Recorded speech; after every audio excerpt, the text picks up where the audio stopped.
It's always exciting to see you guys. Today, I have the pleasure of introducing Dirk. He is the owner of Piano and Guitar Institute, located here in beautiful Fort Collins, Colorado. When I worked with Dirk, I asked him a couple of questions like we normally do here, and I found out where he's from and what brought him to Fort Collins. So Dirk is originally from Central Ohio. He went to Ohio Northern University for undergrad. He studied piano performance and marketing while there. After graduation, he realized he didn't want to grow up. So he decided to pursue his master's degree at the conservatory in Cincinnati. Still not ready to grow up after that, he went to Louisiana State University for a doctorate in music theory. So for now on, I guess I'll be calling him Dr. Dirk. So we'll kind of start there. So still not ready to grow up, even after becoming a Dr. Dirk. He decided to work for, have a boss in Columbus, Ohio, teaching piano. He found out through this that he actually wanted to open his own music school. So through hard work and a lot of research, Dirk opened his business on November 5th, 2001. So he's been with us for some time. Dirk has a wonderful, beautiful family. He has a wonderful wife named Jen that he met while teaching in Columbus.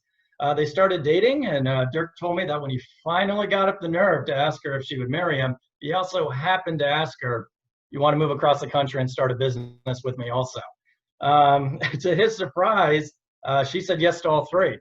So Dirk kind of jokes a little bit. He says, you know, some might question her sanity a little bit, but hey, it worked out for him. So together they started Piano and Guitar Institute with one student and a dream of becoming the best music school around. And in 2007, they were blessed with their first kid, a son named Jaden. He's actually going to be performing today, so definitely stick around for that. And they were eventually in 2010, they were blessed with twins. So Alia is the girl and Riley is the boy. So a full house over there. Dirk and his family love to ski. The twins have been skiing since age 2. They love to paddleboard, kayak, hiking, camp, fish, snowshoe. Basically anything that is outdoors. So he may be from Ohio, but he's definitely kind of fit in the Colorado stereotype. Asked Dirk what sparked him to start his own business. His response was perfect, so I'm going to quote him here. In 1985, I taught my first piano lesson. In 1987, I attended a seminar on how a piano teacher could earn a living. This blew me away since I was paying a teacher $10 per lesson. I was lucky enough to land a summer job at a music school in Columbus, where he was a substitute teacher for many years. After I was done with all my schooling, I called the owner and asked for a full-time job. I used that opportunity to learn and run a piano school. She was exceptionally generous and taught me lots. Finally, in 2001, I came and decided that it was time to spread my own wings and make it work. Since then, we've expanded to multiple locations, a virtual division, and started in 2000 with a virtual division. And in 2015, they ended up owning a CrossFit gym. So I think many of you guys in this chat right now can certainly relate to the entrepreneurial spirit that Dirk has. Something people don't know about Dirk, but really should. Surprisingly, he's not a fan of superheroes, Star Wars, or Harry Potter. He prefers romantic comedies. Maybe that's why his wife decided to start a business with him. Maybe they like the same movies. I'll finish it out with this, as I always do, with kind of a silly question. Ask Dirk if he would prefer his head to be the size and shape of a baseball or the size and shape of a loaf of bread. And without hesitation, he said, loaf of bread. All right, gang, let's give Dirk a warm red carpet welcome. So let me grab that computer and we'll start touring. Gang, let me grab this computer and we'll get started with the tour. Can everybody see? Am I making anybody motion sickness yet? All right, guys, thank you so much for being here. I'm going to give you a quick tour and then we'll chat a little bit more about the business. But what we have here, this is the performance room. We do performances all around Northern Colorado. We have 5 performances throughout the course of the year. We use this room to kind of get ready for all of these performances. Believe it or not, when you're on stage, a boat ton happens. Kids need to learn how to bow, how to walk to the stage, that sort of thing. So, and it's also about being a respectful audience member. So then moving back here to the back of the building, we've got all of our various studios. Chad can move. So there's one studio, and right across the hall is another studio. So we've at Fort Collins, we have 5 teachers. In Windsor, we've got 8 teachers. And in Loveland, we've got 2 teachers. So there's a staff of about 15 of us that teach full-time. We have over 600 students enrolled. And so right now, we're all virtual. But when we were live, this is my studio here. This is my piano over here. This is where I teach. Let me get out of the way. Fun story about this chickering right here. This is my grandmother's piano. So I got that from her when she passed away. And then a couple more studios back here in the back. Again, it's a typical music school. If you can think of what a music school might look like, just a bunch of rooms with instruments in it where students come and do their lessons. And then let me see, there's one more studio back in the back, but they all kind of look the same.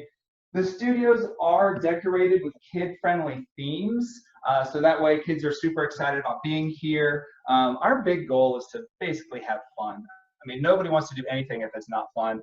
And so we do everything we can to ensure that kids are having an absolute blast while learning. So that is kind of the school in a nutshell. And back up here.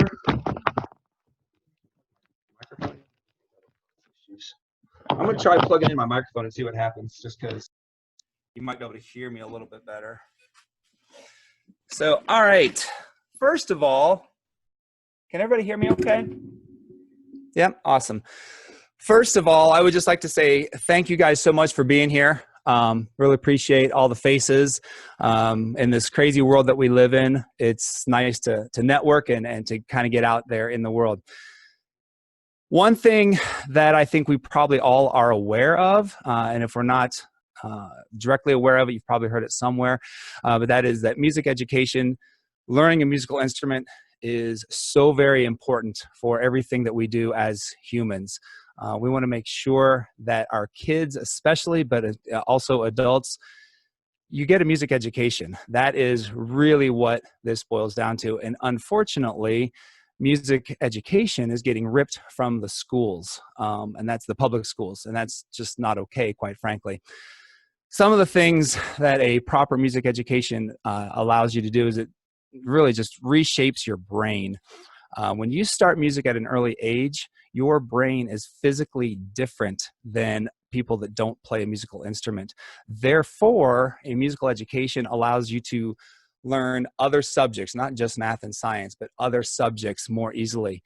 For every year that you are studying music, your IQ has the potential to go up by as many as 3 points. Music education is ridiculously important. So to take it out of the public schools does not make any sense to me. So that's kind of the reason, really, that my wife and I own a music school. She's an educator. She teaches at Blevins. But music education is the key. It makes you smarter. There's no doubt. Better handwriting is attributed to music education. Better math skills, higher self-esteem, better abstract thinking. Music education is so very important, okay? And real quick, I'm not a doctor, but your brain has 2 halves. There's a big tube in there called the corpus callosum, and those 2 halves can communicate via the corpus callosum. By making that corpus callosum bigger and stronger, that is what makes you smarter. Music is one of the only things in the world that forces your brain to communicate while performing it. That you got to do music if you want to be smarter. For the older generation, obviously it keeps your brain active. We have very, very, very many adult students, about 85, maybe even 90 adult students. Everywhere from age of, I think our oldest is 84 years old. And then adults that are, 35, 40 years old that are just coming back to it now that they've had their kids and that sort of thing.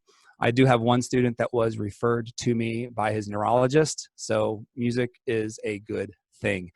And it's not just that listening to Mozart, Beethoven, Bach, or Brahms makes you smarter. You have to actually read the music. You have to study the notes. You have to play. And most importantly, you have to perform. There is a YouTube video out there. If you just go to YouTube, search and musician's brain while performing or something. There is a MRI done of a musician's brain while performing versus while just practicing or even just playing their song in their living room. it's the performance that sends the brain into a tizzy. And that's what really strengthens the aforementioned corpus callosum. And there's not another activity in the world that does this to the extent that playing a musical instrument does. So why piano, why guitar? Because piano is the gateway to all instruments. Guitar is what kids want to play. So piano and guitar are primarily we don't teach any other instruments, but we do every now and again, we'll show a kid some ukulele stuff. We do offer bass lessons, but nonetheless, piano and guitar.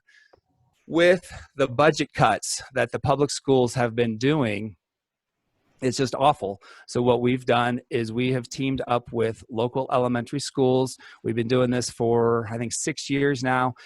And we do fundraisers every year where we provide the school with a check, as well as we get businesses from the community to provide services, to provide goods.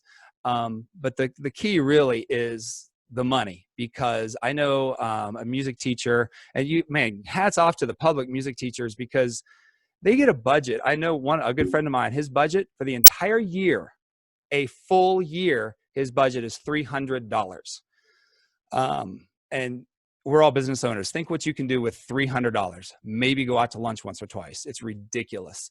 And so we give elementary schools as much money as we can. We've donated tens of thousands of dollars over the last 6 years to people like Olander Elementary here in Fort Collins, Grandview Elementary over in Windsor, and a handful of others. What we do is every August or September, we reach out to local elementary schools, and then really it's whoever calls us back, that's where we're going to give the money the next year. So we start in August, September, reaching out, and then the next August, whoever first come, first serve. Whoever calls us back says, I want your money, then fine, I will go there. And of course, it does come with a marketing ploy. I give a little speech on how music makes you smarter. We invite 5 or 6 kids to perform. And then, of course, we have the check presentation, and all the businesses get a mention as well. So it's kind of an advertising thing, but it's also a very, very much needed funds for these music programs around the Northern Colorado area. So big deal of what Piano and Guitar Institute is doing. You may have picked up on the fact I'm pretty passionate about the fact that music makes you smarter.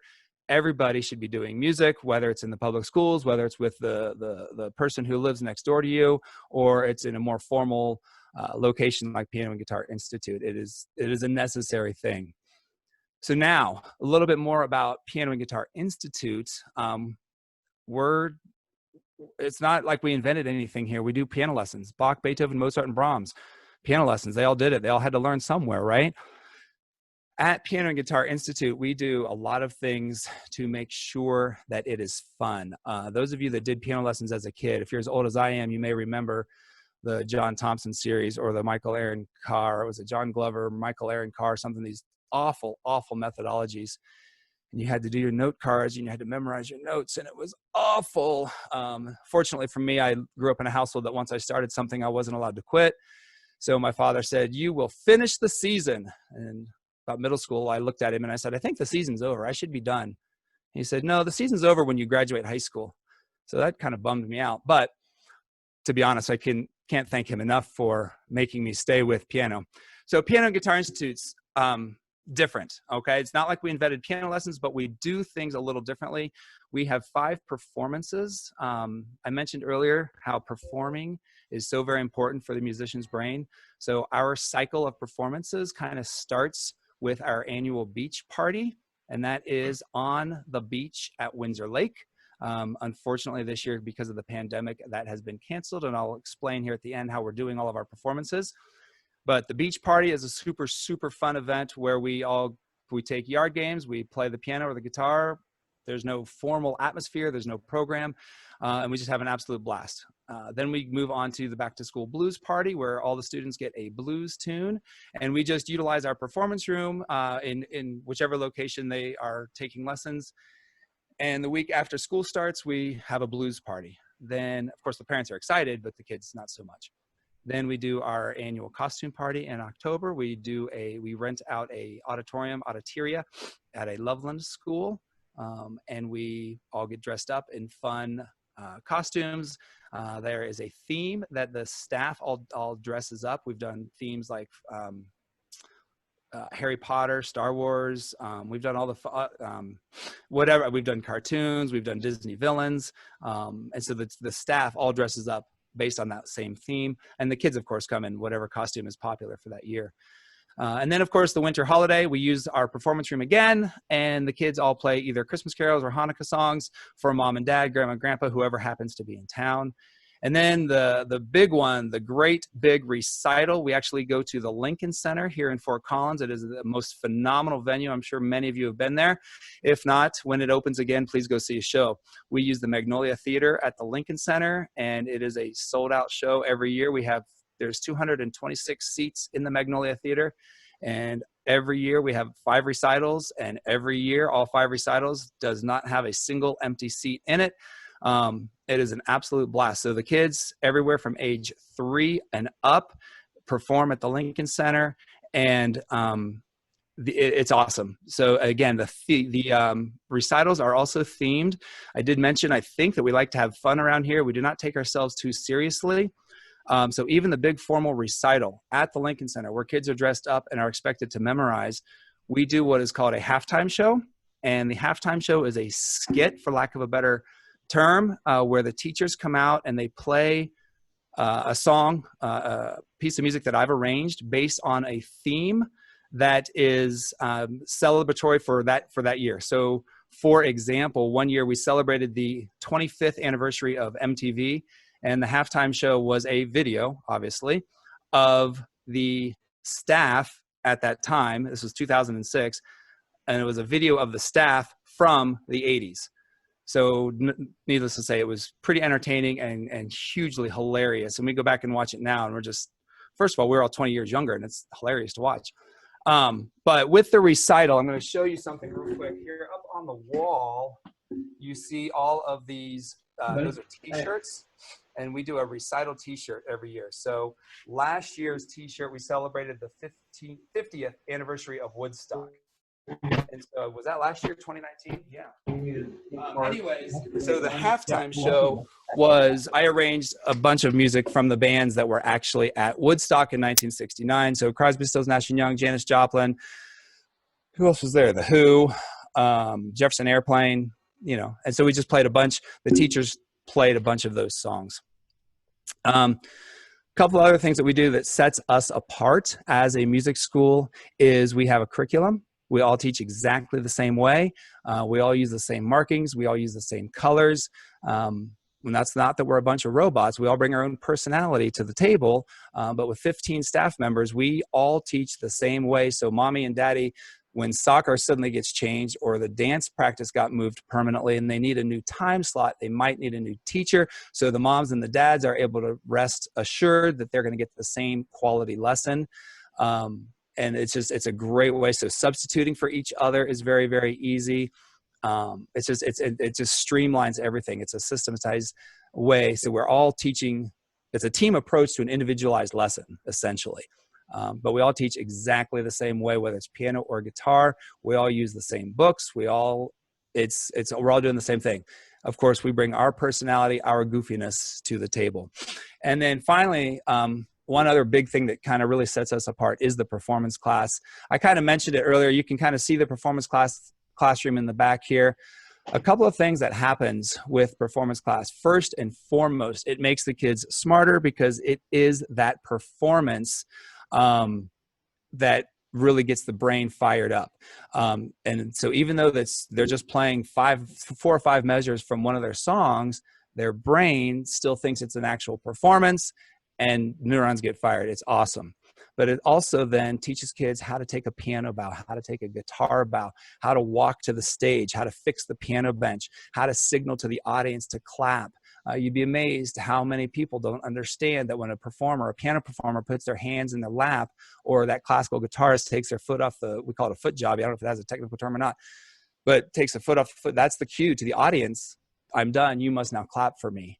And so so much happens in performance class, and we do that about 24 times throughout the course of the year. So about twice a month we do performance class just during normal lesson. It doesn't take a lot of time. Each kid plays, like I said, 4 or 5 measures, 3 or 4 minutes out of the lesson, and then they go back to lesson.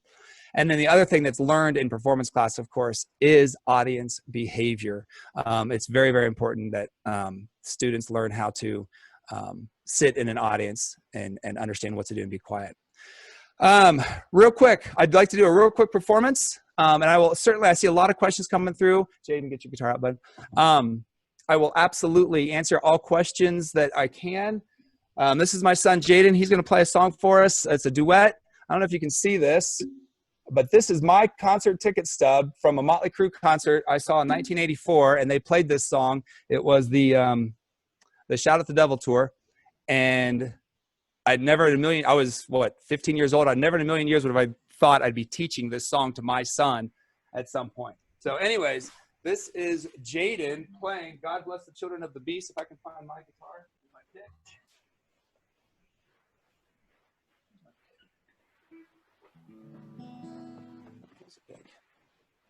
All right, are you ready? Can you see him? Yeah, okay. Everybody see? All right, you guys ready?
Awesome. All right, guys.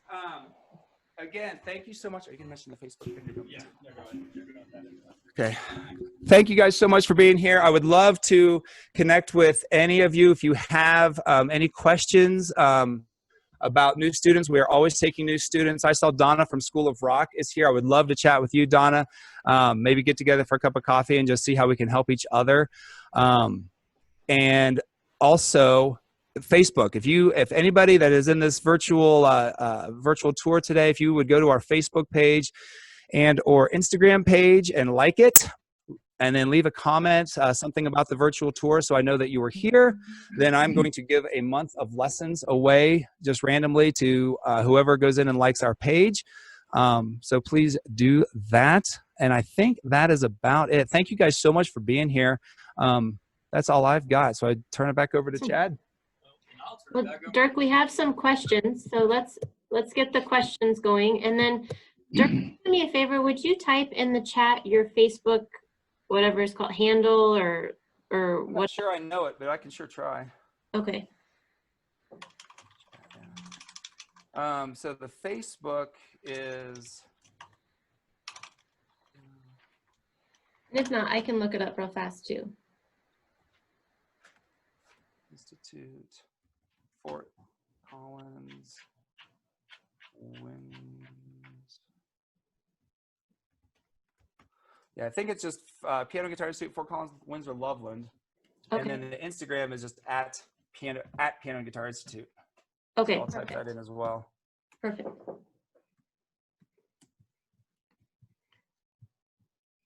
And then I think.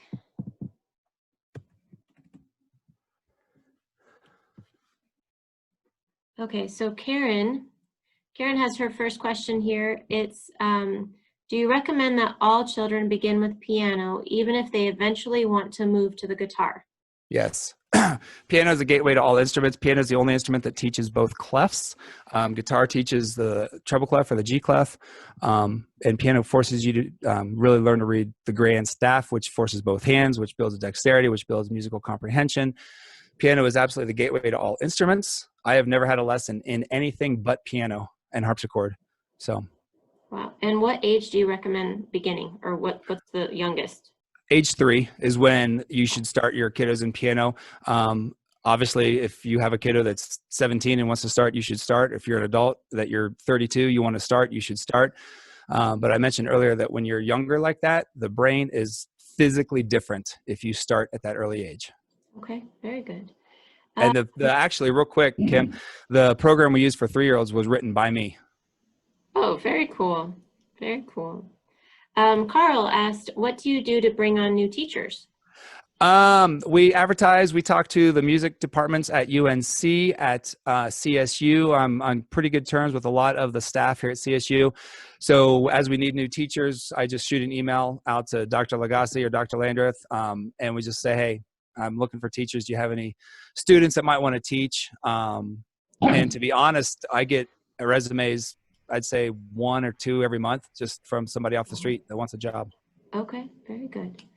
Brooke had a question. What are the common audience mistakes that we're probably all making? Don't even get me started. We have a rule. The most common one for us personally, I don't know about Carnegie Hall or Lincoln Center, but for us, the most common one is we ask no flash photography. Every single performance, we get flash photography. And then, of course, stay seated for the entire event. Do not get up and leave. It is incredibly rude. Every recital, somebody will get up and leave. Okay. All right. Everybody hear that? So we all know now.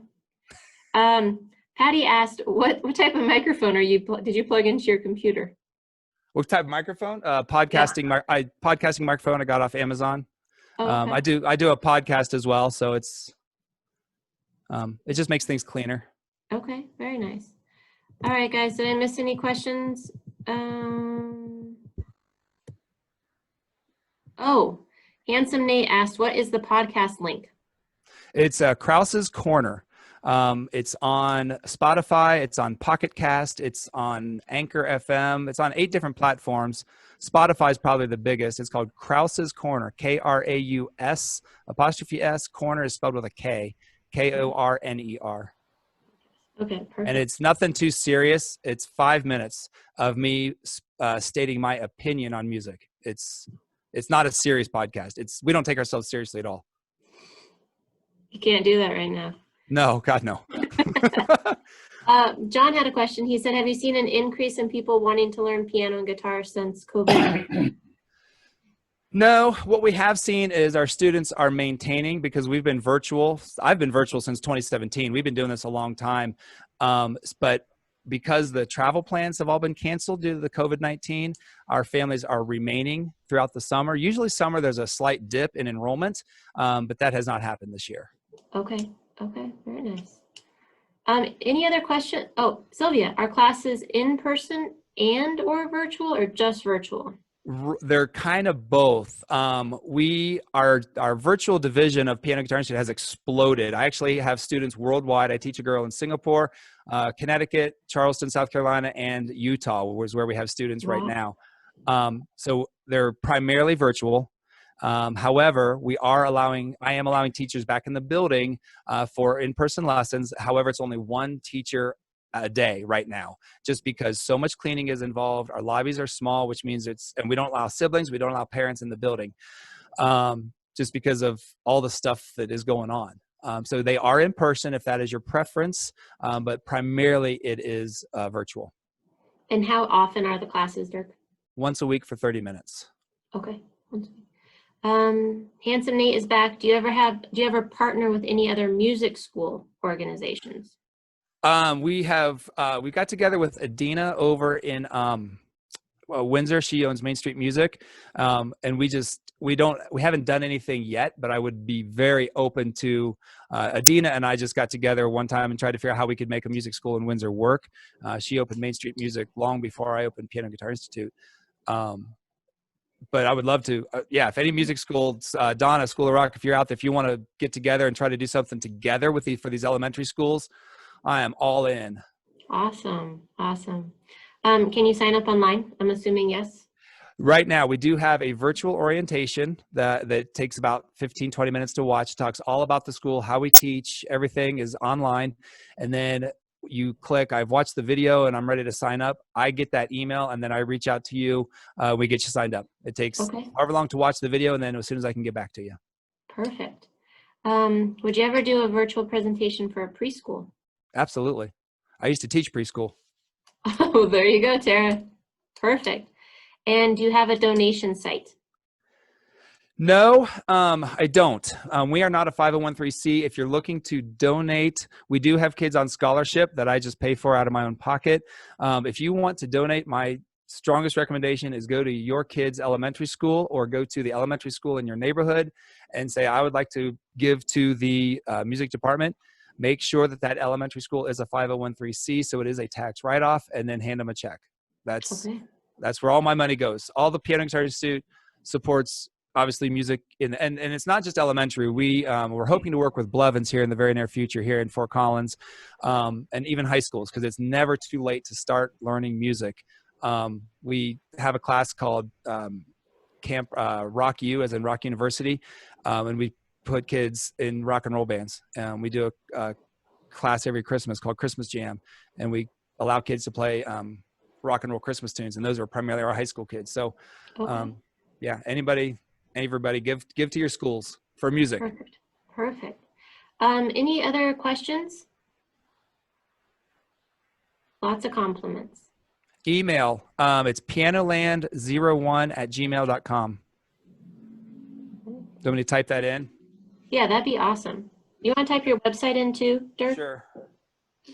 So email, pianoland01@gmail.com, and then the website is just pianoandguitarinstitute.com.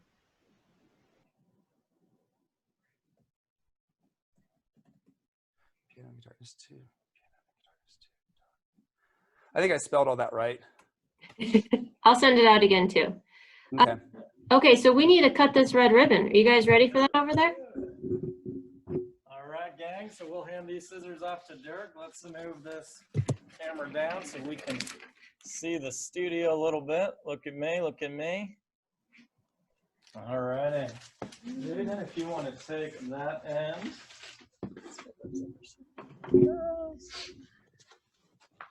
All right, can everybody see us? We good? All right, I like it. Okay, so on 3, we are going to all say music matters, and we're going to clap our little hearts out. So 1, 2, 3. Yeah, music matters.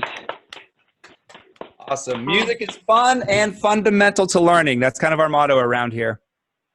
Perfect. Well, thank you so much for hosting us today. Absolutely. And anybody, if you want to reach out, if you have questions, if I didn't cover something, I didn't want to get into the whole spiel as to how we teach and all that stuff, but by all means, if anybody has any questions, don't hesitate to reach out.